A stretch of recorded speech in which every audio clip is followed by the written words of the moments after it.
Hey guys, today's Wednesday and I've got the Tesla S here.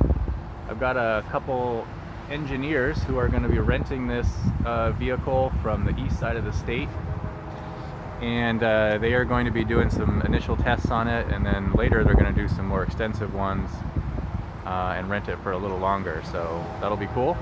First time I've rented out the Tesla on Turo, which used to be called Relay Rides. So yeah, it's really cool. So I didn't quite catch what exactly they're testing with the car, except that they said it has to do with you know, shocks and stuff like that.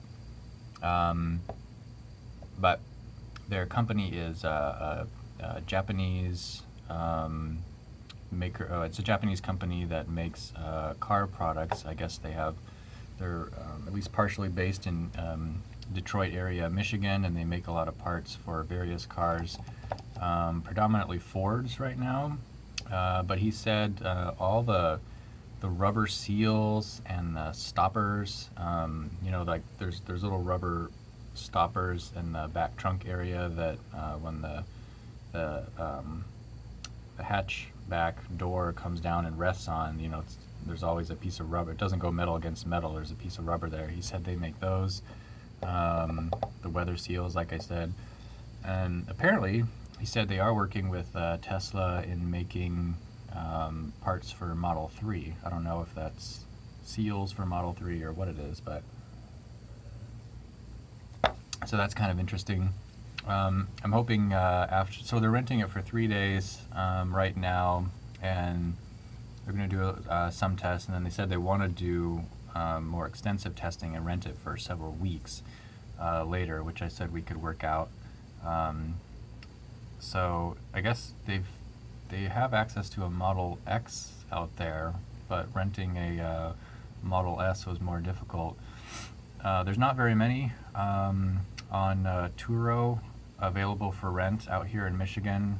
There's not as many owners out here in Michigan because it's, you know, you can't buy them in Michigan. You have to get them in a neighboring state. But they still exist, but I guess it's not that common. Like in Chicago, which is, I don't know, 150 miles away or something like that, there's a lot of Model S's for rent. Just like there's a lot of luxury cars for rent in places like Chicago. Anyway, so yeah, it's kind of fun. They are going to be driving it. It's 130 miles back to their workplace. There's one supercharger between there, but it's a little bit out of the way, so they're hoping they don't have to use it.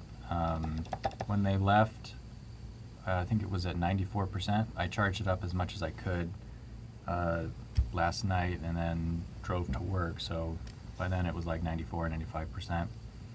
So the estimated range was a little bit under 200 miles, which is always a little bit generous. The car, because right now it's about in the high 30s, and here in Grand Rapids the roads are a little wet, and I have snow tires on, so they're going to be using a little bit more energy, but you might make it. Trip Planner estimated they'd arrive at 27%, but again, Trip Planner in the winter is usually too optimistic. But 27% is a very good buffer, so they may not have to stop. And I guess at his workplace they have a 1450, what is that? Let's see, 14 amp, 50 volt, no. What does that stand for? I can't remember what the 14 stands for. It's 50 amp because it actually charges at 40 amps.